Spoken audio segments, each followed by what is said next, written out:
오늘이 아니면 영원히 못 나간다. 그는 속으로 중얼거렸습니다.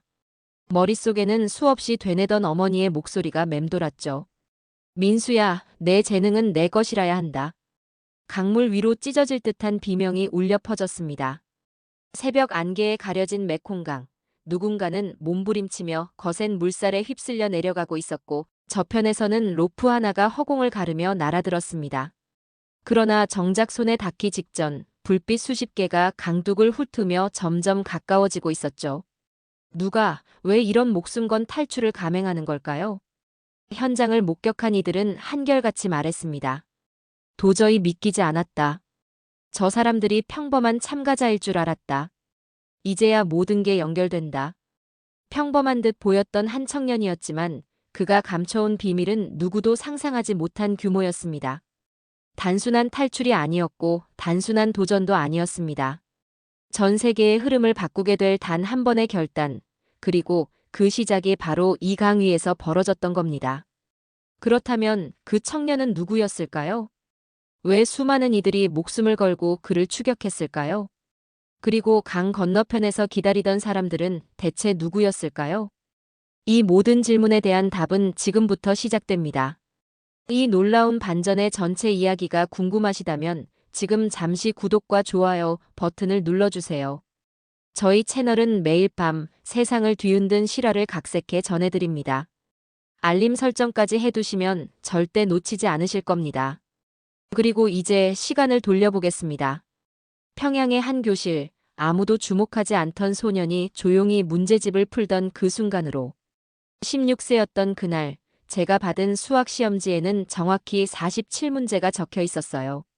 다른 아이들이 연필을 굴리며 고민할 때 저는 이미 35번째 답을 적고 있었죠.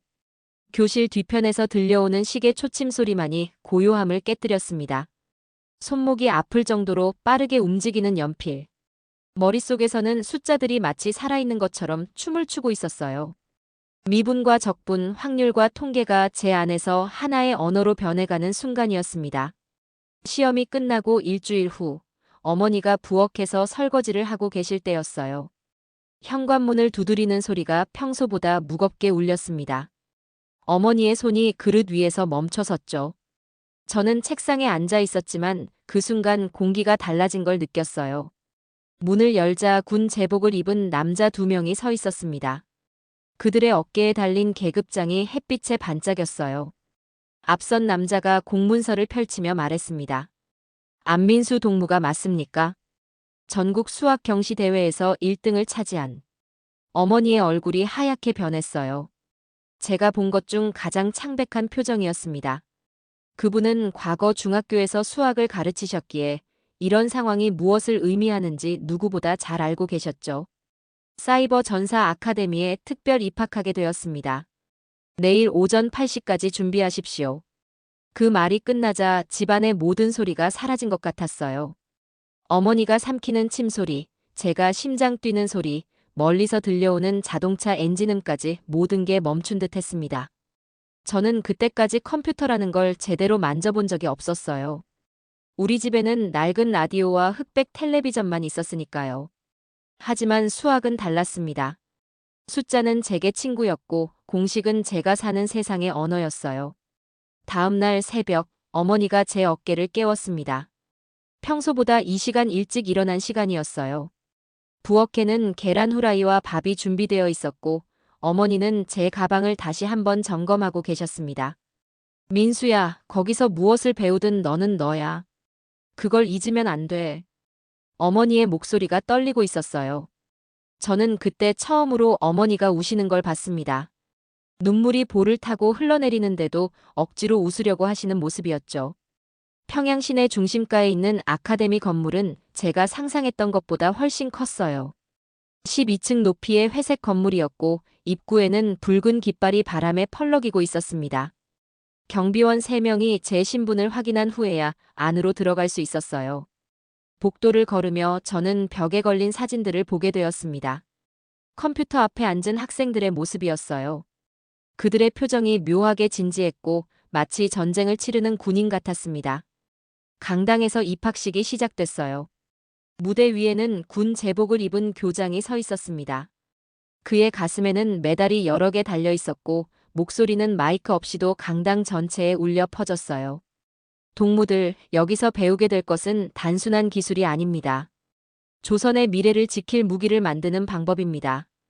교장의 눈이 우리 한 명 한 명을 훑어봤어요.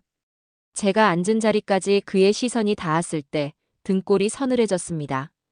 총 대신 코드를 들고 총알 대신 프로그램을 쏜다. 너희의 키보드가 이 나라의 무기다. 그 순간 저는 제가 어떤 세계에 발을 들여놓았는지 깨달았어요. 수학 문제를 푸는 것과는 완전히 다른 영역이었습니다. 하지만 이미 늦었어요. 어머니의 눈물과 그 군인들의 명령 사이에서 저는 선택할 수 있는 여지가 없었으니까요. 그날 밤 기숙사 침대에 누워 천장을 바라보며 생각했습니다. 숫자와 공식으로 가득했던 제 머릿속이 이제는 다른 것들로 채워질 거라는 걸 알았어요. 하지만 그것이 무엇인지는 아직 몰랐습니다. 아카데미에서 1247일을 보낸 어느 화요일 밤, 제 모니터에는 정확히 284만 7,329개의 비트코인 주소가 떠오르고 있었어요.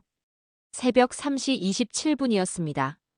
기숙사 전체가 고요한 가운데 오직 제 키보드 소리만이 복도에 울려 퍼지고 있었죠. 손가락 끝에서 느껴지는 미세한 진동이 마치 심장 박동처럼 규칙적이었습니다. 3년 반 동안 배운 모든 것이 이 순간을 위한 것이었어요. 암호학, 네트워크 침투, 블록체인 구조 분석까지. 제 머릿속에는 수천 줄의 코드가 살아 숨쉬고 있었습니다. 타겟은 홍콩의 대형 암호화폐 거래소였어요. 아시아 최대 규모 중 하나였죠. 저는 이미 2주 전부터 그들의 보안 시스템을 관찰해왔습니다. 매일 밤 3시간씩 방화벽의 패턴을 분석하고 취약점을 찾아냈어요. 민수, 준비됐나? 뒤에서 김 교관이 물었습니다. 그는 지난 6개월간 저를 직접 지도해온 사람이었어요. 30대 중반으로 보이는 그의 얼굴에는 기대와 긴장이 동시에 떠올라 있었습니다. 네, 시작하겠습니다. 제 목소리가 평소보다 낮게 나왔어요. 하지만 손은 전혀 떨리지 않았습니다. 오히려 더욱 정확하고 빨라졌죠. 첫 번째 방화벽을 뚫는데 12분이 걸렸어요. 두 번째는 8분, 세 번째는 겨우 4분이었습니다. 제가 만든 코드가 그들의 시스템 속으로 스며들어가는 것이 마치 물이 모래 사이로 스며드는 것처럼 자연스러웠어요. 모니터 화면 왼쪽 상단에 접속자 수가 실시간으로 표시되고 있었습니다. 47,892명. 그 모든 사람들이 자신의 돈이 안전하다고 믿고 잠들어 있는 시간이었죠. 거의 다 왔다. 김 교관이 제 어깨 너머로 화면을 보며 중얼거렸어요. 저는 마지막 보안 계층에 도달해 있었습니다. 가장 복잡하고 정교한 부분이었죠. 제 손가락이 키보드 위에서 춤을 췄어요. 알고리즘과 해시 함수들이 머릿속에서 퍼즐 조각처럼 맞춰지기 시작했습니다. 수학적 아름다움이 범죄적 행위로 변하는 순간이었어요. 새벽 4시 15분. 마침내 지갑 주소에 접근했습니다. 들어갔습니다. 그 말이 떨어지자 교실 안의 공기가 달라졌어요. 김 교관뿐만 아니라 다른 교관 3명이 더 제 뒤에 서 있었습니다. 그들의 숨소리가 제 목덜미에 닿았죠. 화면에 숫자가 나타났습니다. 84만 7,392 비트코인. 당시 시세로 약 2억 달러에 해당하는 금액이었어요. 제 심장이 빨라졌습니다. 하지만 이상하게도 기분이 좋지 않았어요. 전송을 시작해라. 뒤에서 들려온 목소리는 교장의 것이었습니다.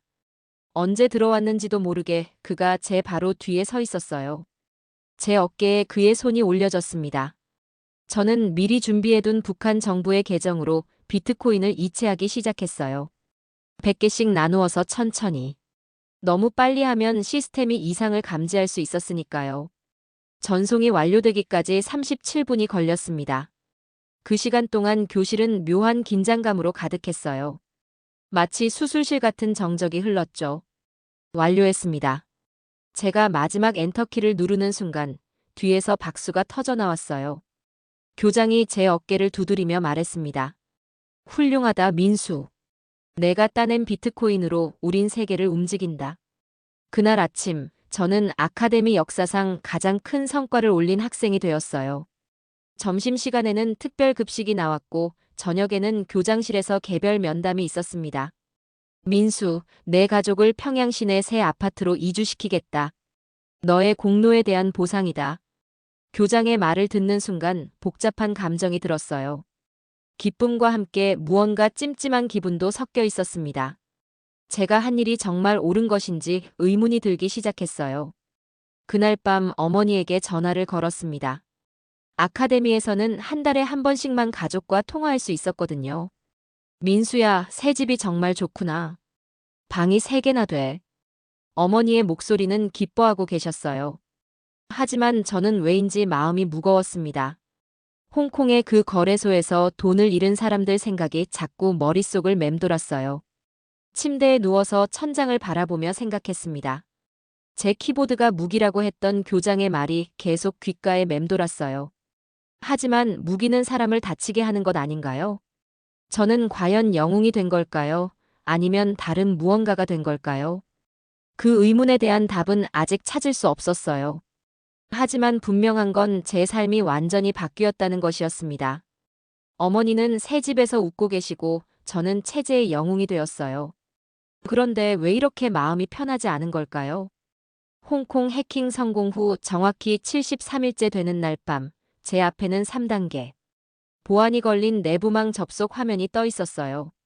새벽 2시 14분이었습니다. 기숙사 복도에서 들려오는 경비원의 발걸음 소리가 점점 멀어져 갔죠. 제 심장 박동만이 고요한 어둠 속에서 리듬을 만들고 있었습니다. 김 교관이 저에게 특별 임무를 줬어요. 보이부 내부 시스템의 보안 점검이었습니다. 내 실력을 더 높은 곳에서 써보자는 게 그의 말이었죠. 접속 권한을 받은 지 일주일이 지났지만 여전히 긴장됐어요. 이곳은 제가 지금까지 해킹했던 외국 사이트들과는 차원이 달랐습니다. 우리나라 최고 기밀이 저장된 곳이었으니까요. 첫 번째 폴더를 클릭했습니다. 작전 기록이라고 써 있었어요. 제가 참여했던 해외 해킹 사건들의 상세 보고서가 정리되어 있었습니다. 홍콩 거래소 건은 물론이고 그 이전의 작은 작전들까지 모두요. 스크롤을 내리다가 낯선 폴더를 발견했습니다. 인사관리였어요. 호기심이 생겨서 클릭해봤죠. 화면이 바뀌자 제 등골이 서늘해졌습니다. 그곳에는 아카데미 학생들의 프로필이 있었어요. 사진과 함께 각자의 성과, 성격 분석, 그리고 무언가 섬뜩한 항목들이 적혀 있었습니다. 박성호 -19세 러시아 은행 해킹 성공 처리 완료 2023.03 15 성호는 저보다 1년 선배였어요.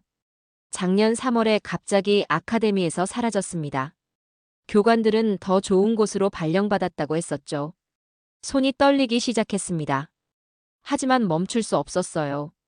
정민경 -18세 일본 정부 사이트 침투 성공 처리 완료 2023.07 22 민경이도 있었습니다. 밝게 웃던 그 아이도요. 여름에 고향에 급한 일이 생겼다며 떠났던 민경이 말이에요. 제 가슴이 쿵쿵 뛰기 시작했어요. 마우스를 쥔 손에서 식은땀이 났습니다. 더 아래로 스크롤을 내렸어요. 그리고 그곳에서 제 이름을 발견했습니다. 안민수 -20세 홍콩 거래소 해킹 성공 감시 등급 3.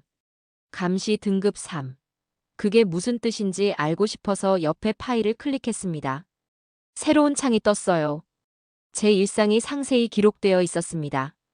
2023.11 3- 저녁 식사 후 30분간 창밖 응시 2023.11 7- 어머니와 통화 중 3회 침묵 2023.11 12- 해킹 성공 후 기쁨 표현 미흡.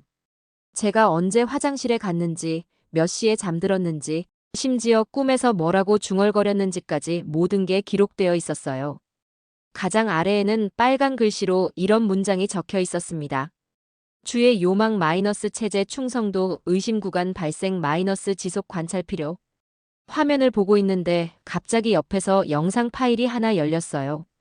자동 재생되기 시작했습니다. 그곳에는 성우가 나와 있었어요. 하지만 제가 아는 성우가 아니었습니다. 수척해진 얼굴로 무릎을 꿇고 앉아있는 성우였어요. 저는 조선민주주의인민공화국을 배신했습니다. 성우의 목소리가 떨리고 있었어요. 화면 밖에서 누군가 질문하는 소리가 들렸습니다. 어떻게 배신했는가? 해킹으로 얻은 정보를 외부에 유출하려 했습니다. 거짓말이었어요. 성우는 그런 아이가 아니었습니다. 저보다 체제에 충성스러웠던 아이였거든요. 영상이 끝나고 검은 화면에 흰 글씨가 떴습니다. 2023.03 15- 반역죄로 처형됨. 제 손이 마우스에서 떨어졌어요. 의자에서 일어날 수 없을 정도로 다리에 힘이 빠졌습니다. 민경이의 영상도 있었어요. 같은 패턴이었습니다. 거짓 자백, 그리고 처형. 제가 영웅이라고 생각했던 순간들이 하나씩 무너져 내렸어요. 홍콩에서 따온 그 비트코인이, 어머니의 새 집이, 교장의 칭찬이 모든 게 다른 의미로 다가왔습니다. 저는 도구였어요. 쓸모가 있을 때까지만 살려두는 도구 말입니다. 화면을 끄고 침대에 누웠어요. 하지만 잠이 올 리 없었습니다. 성우와 민경이의 얼굴이 자꾸 떠올랐거든요. 그날 밤 저는 처음으로 깨달았습니다. 제가 바친 코드가, 제가 따낸 코인이 결국 제 목줄로 돌아온다는 걸요. 아침이 되어 김 교관을 만났을 때 저는 평소와 같은 척 했습니다. 하지만 그의 눈빛이 달라 보였어요. 아니면 제가 달라진 걸까요? 민수, 보안 점검은 어땠나? 별다른 문제는 없었습니다. 거짓말이었어요. 하지만 진실을 말할 수는 없었습니다.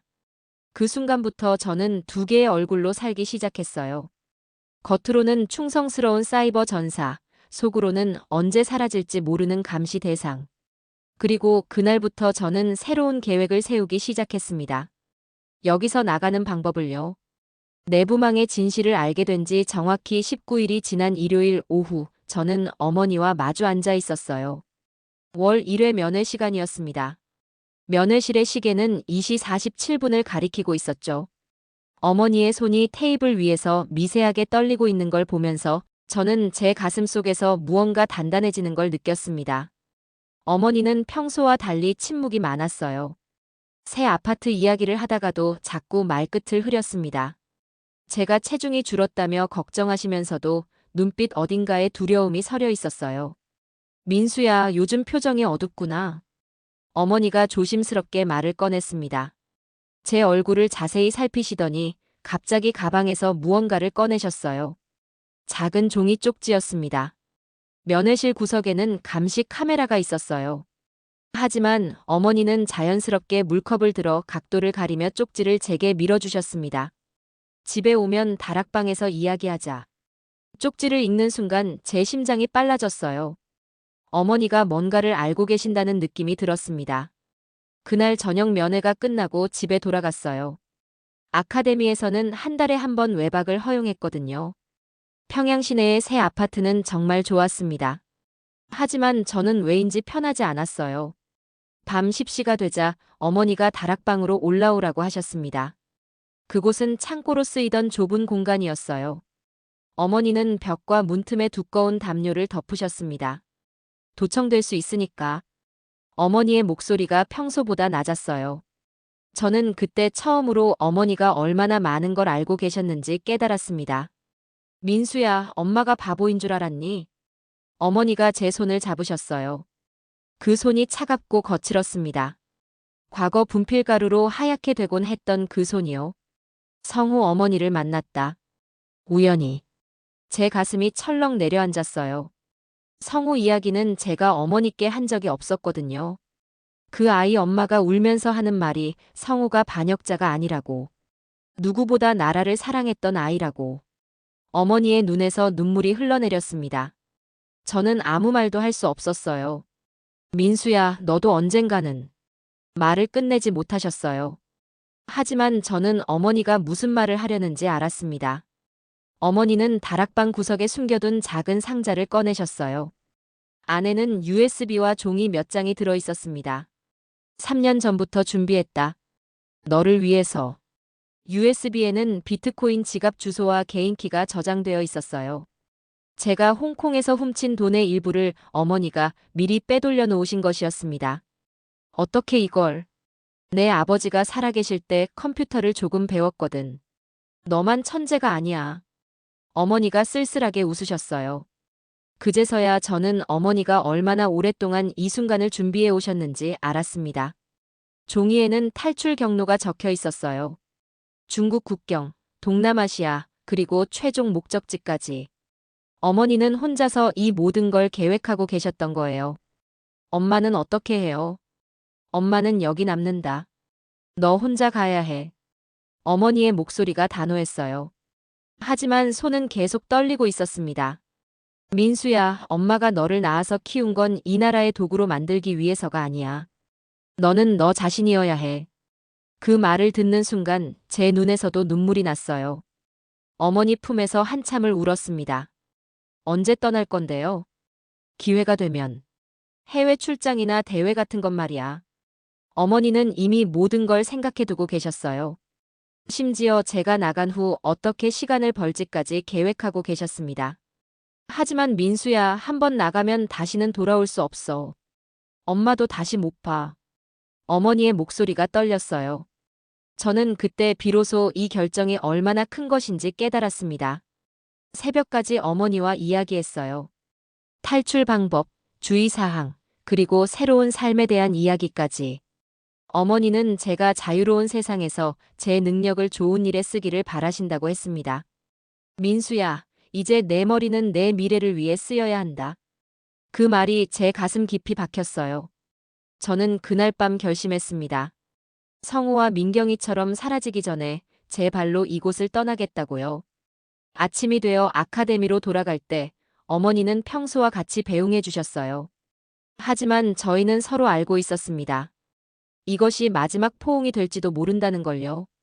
기숙사에 돌아와서 저는 새로운 마음으로 컴퓨터 앞에 앉았어요. 이제 제 키보드는 탈출을 위한 도구가 될 것이었습니다. 어머니가 준비해 주신 그 기회를 기다리면서 말이에요. 어머니와의 약속 후 정확히 42일이 지난 화요일, 김 교관이 제게 국제 해킹 대회 출장 소식을 전해줬어요. 베트남 하노이에서 열리는 3일간의 대회였습니다. 오후 3시 15분에 들은 그 소식에 제 심장은 마치 드럼처럼 쿵쾅거리기 시작했어요. 손바닥에서는 식은땀이 줄줄 흘러내렸죠. 드디어 기회가 온 것입니다. 민수, 우리나라 위상을 보여줘야 한다. 1등을 해오거라. 김 교관의 목소리가 평소보다 엄숙했어요. 하지만 저는 이미 다른 생각을 하고 있었습니다. 어머니가 준비해 주신 USB가 제 가슴 주머니에서 뜨겁게 느껴졌어요. 출발 3일 전, 저는 모든 준비를 마쳤습니다. 겉으로는 대회 준비를 하는 척했지만 실제로는 탈출 계획을 점검하고 있었어요. 어머니가 그려준 지도를 머릿속에 외웠고 비트코인 지갑 주소도 완벽하게 암기했습니다. 하노이행 비행기는 새벽 6시 30분에 출발했어요. 감시관 강대위가 제 옆자리에 앉았습니다. 40대 중반으로 보이는 그는 지난 1년간 저를 그림자처럼 따라다니던 사람이었어요. 비행기 안에서도 제 일거수일투족을 관찰하고 있었습니다. 민수 동무, 긴장하지 마라. 실력만 발휘하면 된다. 강대위가 말했지만 그의 눈빛은 차가웠어요. 저는 평소처럼 대답했습니다. 네, 최선을 다하겠습니다. 하노이의 호텔에 도착한 건 오후 2시였어요. 18층 건물의 12층에 있는 방이었습니다. 강대위는 제 바로 옆방에 머물렀어요. 복도에는 CCTV가 3대나 설치되어 있었습니다. 대회는 다음 날 시작되었어요. 저는 예상대로 뛰어난 성과를 보였습니다. 첫날 3위, 둘째 날 2위를 차지했어요. 강대위는 만족스러워했지만 여전히 경계심을 늦추지 않았습니다. 마지막 날 밤이 되었어요. 대회에서 1등을 차지한 저는 축하 만찬에 참석해야 했습니다. 하지만 그것이 제게는 마지막 기회였어요. 만찬장에서 저는 강대위에게 음료를 권했습니다. 어머니가 준비해준 수면제를 미리 탄 음료였어요. 제 손이 살짝 떨렸지만 강대위는 눈치채지 못했습니다. 고생했다, 민수. 조선의 위상을 높였어. 강대위가 음료를 마시며 말했어요. 30분 후 그는 졸린다며 먼저 방으로 올라갔습니다. 저는 일시간을 더 기다렸어요. 시계를 보니 밤 11시 47분이었습니다. 슬슬 움직일 때였죠. 호텔 방으로 돌아가서 강대위 방 앞에 귀를 대봤어요. 깊은 잠에 빠진 코 고는 소리가 들렸습니다. 제 방으로 들어가서 창문을 열었어요. 12층이었지만 겁이 나지 않았어요. 어머니가 알려준 대로 침대 시트를 연결해서 밧줄을 만들었습니다. 창틀에 단단히 매듭을 지었죠. 새벽 3시 17분. 저는 창문 밖으로 몸을 내밀었어요. 아래를 내려다보니 현기증이 났습니다. 하지만 성우와 민경이의 얼굴이 떠올랐어요. 지금 아니면 영원히 갈 수 없을 것 같았습니다. 지금 아니면 영원히 갇힌다. 스스로에게 중얼거리며 밧줄을 잡고 내려가기 시작했어요. 손바닥이 쓰라렸지만 놓을 수 없었습니다. 8층쯤 내려왔을 때 위에서 불빛이 번쩍했어요. 누군가 창문을 열고 있었습니다. 강대위가 깨어난 것 같았어요. 더 빨리 내려가야 했습니다. 밧줄에서 손을 놓고 마지막 3미터를 그냥 떨어졌어요. 발목에 충격이 왔지만 다행히 다치지는 않았습니다. 호텔 뒤편 골목으로 뛰어갔어요. 어머니가 알려준 대로 택시 정류장으로 향했습니다. 새벽이라 거리에는 사람이 거의 없었어요. 택시를 잡아타고 하노이 기차역으로 갔습니다. 거기서 라오스행 버스를 탈 수 있었어요. 버스표를 사면서 제 손이 떨리는 걸 느꼈습니다. 버스가 출발하는 순간 저는 처음으로 자유로워졌다는 걸 느꼈어요. 하지만 동시에 무서웠습니다. 이제 정말로 돌이킬 수 없는 길에 들어선 것이었으니까요. 창밖으로 하노이의 불빛들이 점점 멀어져 갔어요. 저는 가슴 주머니에 USB를 만져보며 생각했습니다. 어머니는 지금 무엇을 하고 계실까? 아마 제가 사라진 걸 알고 걱정하고 계실 거예요. 버스 안에서 저는 처음으로 혼자가 되었습니다. 20년 동안 누군가의 감시를 받으며 살아왔는데 이제는 정말로 자유였어요. 하지만 그 자유가 이렇게 두렵고 외로울 줄은 몰랐습니다. 라오스 국경까지는 8시간이 걸린다고 했어요. 저는 창밖을 바라보며 새로운 삶에 대해 생각했습니다. 이제부터는 제가 선택하고 제가 책임져야 하는 삶이 시작되는 거였으니까요. 하노이에서 버스로 정확히 9시간 47분을 달린 후 저는 라오스 국경 근처의 작은 마을에 도착했어요. 오전 10시 23분이었습니다. 정글의 습한 공기가 제 폐를 가득 채웠고 낯선 새들의 울음소리가 귀를 때렸죠. 배낭 하나만 메고 서 있는 제 모습이 얼마나 초라해 보였는지 몰라요. 어머니가 알려준 연락처로 전화를 걸었습니다. 세 번째 통화에서 드디어 목소리가 들렸어요. 안민수입니까? 상대방이 제 이름을 정확히 발음했습니다. 라오스 사람 같았지만 한국어를 조금 할 줄 아는 것 같았어요. 네, 맞습니다. 찬나입니다. 30분 후 시장 북쪽 커피숍에서 만나요. 전화가 끊어졌어요. 찬나. 어머니가 미리 연락해둔 인권활동가였습니다. 시장으로 가는 길에 저는 계속 뒤를 돌아봤어요. 혹시 북한 요원들이 따라왔을까봐 두려웠거든요.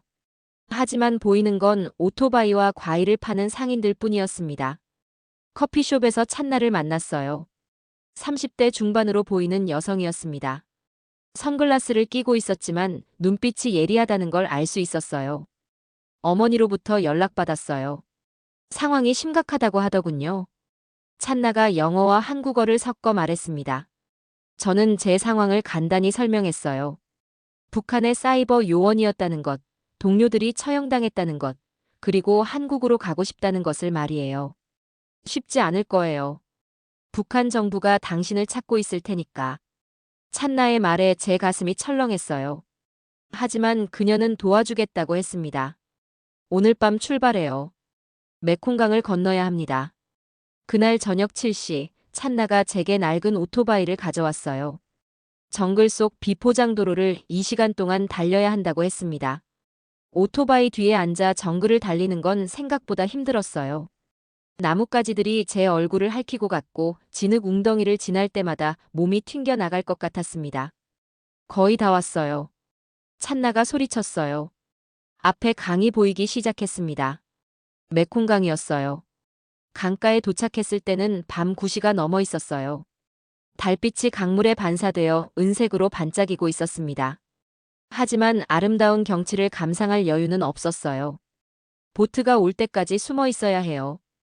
찬나가 저를 강가 풀숲으로 데려갔습니다. 거기서 30분을 기다렸어요. 모기들이 제 팔과 다리를 물어댔지만 움직일 수 없었습니다. 그때 멀리서 불빛이 보였어요. 하지만 보트가 아니었습니다. 손전등을 든 사람들이 이쪽으로 오고 있었어요. 추격대예요.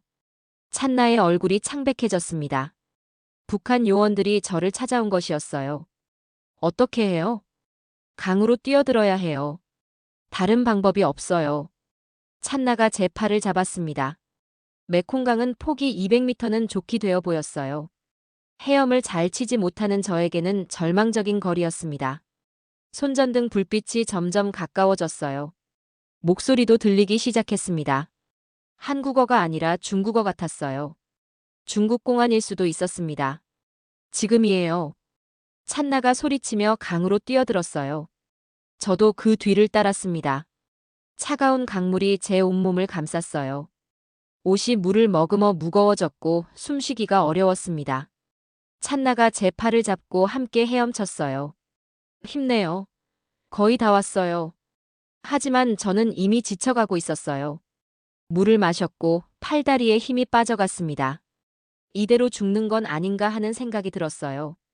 그 순간 하늘에서 무언가 떨어졌습니다. 밧줄이었어요. 잡아요. 위에서 소리가 들렸어요. 헬리콥터였습니다. 찬나의 동료들이 구조하러 온 거였어요. 저는 마지막 힘을 다해 밧줄을 잡았습니다. 찬나도 제 허리를 붙들고 함께 올라갔어요. 강 건너편으로 끌어올려지면서 저는 추격대의 손전등 불빛을 내려다봤습니다. 헬리콥터 안에서 찬나가 제게 수건을 건네줬어요. 축하해요. 이제 자유예요. 찬나의 말을 듣는 순간 그동안 참고 있던 눈물이 터져나왔어요. 무서움, 안도감, 그리고 어머니에 대한 그리움이 한꺼번에 밀려왔습니다. 암호는 자유, 응답은 미래다. 찬나가 저에게 속삭였어요. 어머니가 미리 알려준 암호였습니다. 이제 정말로 새로운 삶이 시작되는 거였어요. 헬리콥터는 태국 방향으로 날아가고 있었습니다. 아래로는 메콩강이 달빛에 반짝이고 있었어요. 저는 창밖을 바라보며 생각했습니다. 이제 정말로 자유가 된 건가? 하지만 동시에 더 큰 책임도 생긴 것 같았어요. 20년간 살아온 모든 것을 버리고 온 이 선택이 옳았을까? 어머니는 괜찮으실까? 앞으로는 어떻게 살아가야 할까? 수많은 생각들이 머릿속을 스쳐 지나갔지만 한 가지는 확실했어요. 이제 제 인생은 제가 선택하고 제가 책임져야 한다는 것이었습니다. 한국에 정착한 지 정확히 127일째 되는 목요일 새벽, 제 앞에 모니터에는 2847개의 악성 코드가 실시간으로 침투를 시도하고 있었어요. 새벽 4시 32분이었습니다. 서울 강남의 금융보안원 지하 3층에서 들리는 건 오직 서버 팬의 윙윙거리는 소리뿐이었죠. 제 손끝에서는 과거의 기억과 현재의 사명감이 복잡하게 얽혀 있었습니다. 이서연 연구원이 제 옆에서 긴장한 표정으로 화면을 바라보고 있었어요. 그녀는 저를 한국 사회에 적응시키는 일을 맡은 담당자였습니다.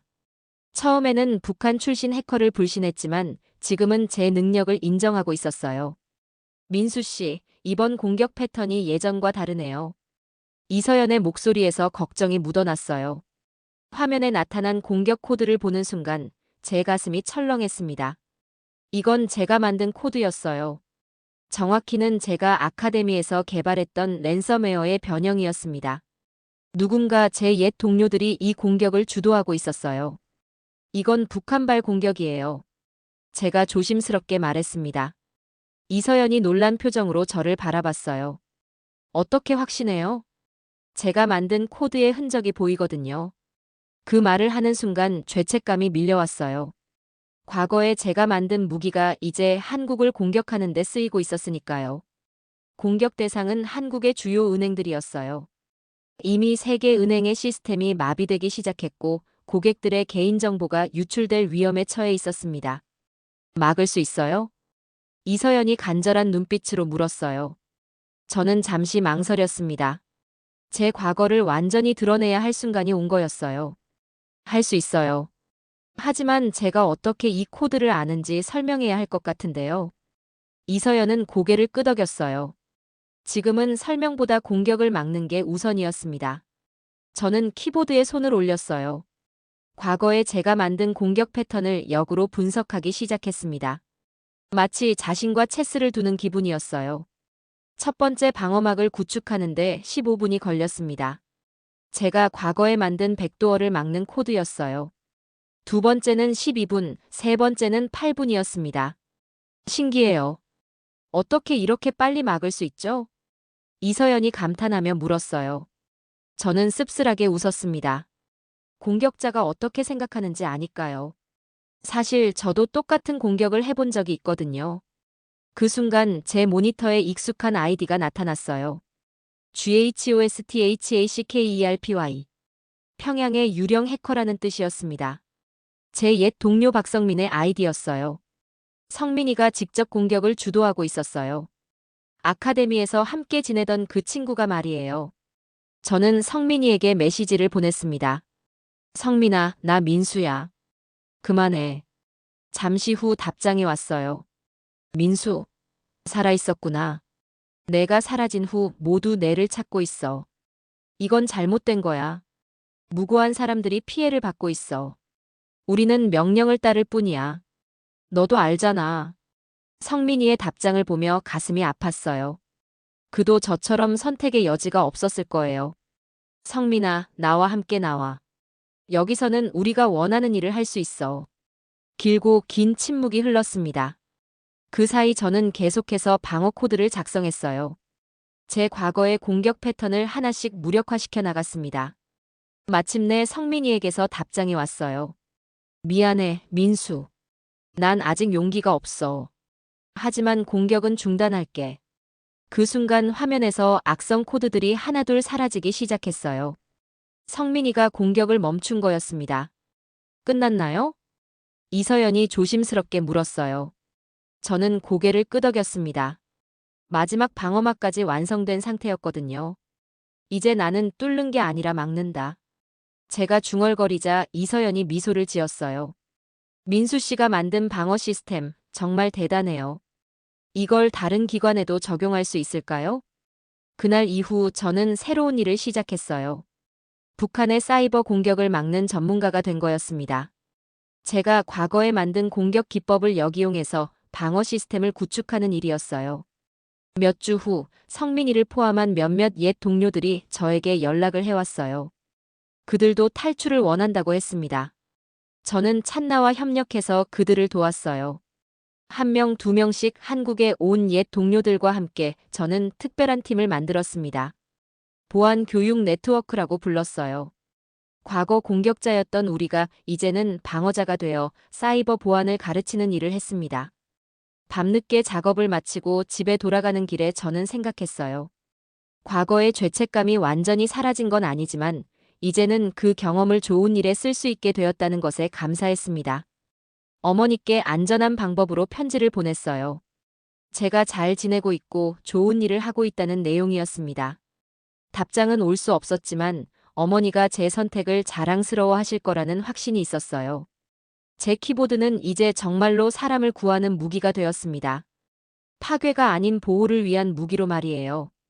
뉴욕 유엔 본부에서 열린 국제사이버 보안 컨퍼런스, 정확히 1247명의 참석자가 모인 그 대강당에서 저는 연단에 서 있었어요. 오후 2시 15분이었습니다. 47개국에서 온 전문가들의 시선이 저에게 집중되어 있었죠. 손에 든 마이크가 미세하게 떨리고 있었지만 제 마음은 그 어느 때보다 확고했습니다. 프리덤 네트워크라는 이름으로 준비한 이 발표는 제 인생의 전환점이 될 거였어요. 3년간 한국에서 쌓은 모든 경험과 성과를 세계에 알리는 자리였습니다. 저는 한때 사이버 공간에서 공격자였습니다. 첫 마디를 꺼내자 강당이 조용해졌어요. 몇몇 사람들이 놀란 표정을 지었지만 저는 계속했습니다. 북한에서 태어나 16세부터 국가의 명령으로 해킹을 배웠어요. 홍콩의 암호화폐 거래소를 털었고 수많은 무고한 사람들에게 피해를 입혔습니다. 제 고백에 웅성거림이 일어났어요. 하지만 저는 멈추지 않았습니다. 하지만 오늘 저는 여러분께 증명하고 싶어요.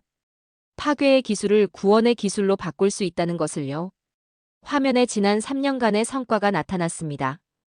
북한발 사이버 공격 47건을 차단한 기록, 전향한 동료 8명과 함께 만든 보안 교육 네트워크, 그리고 아시아 12개국에서 진행 중인 사이버 방어 협력 프로그램이었어요. 제가 과거에 만든 공격 코드는 이제 방어막이 되었습니다. 저를 감시하던 시스템은 이제 다른 탈북자들을 보호하는 네트워크가 되었어요.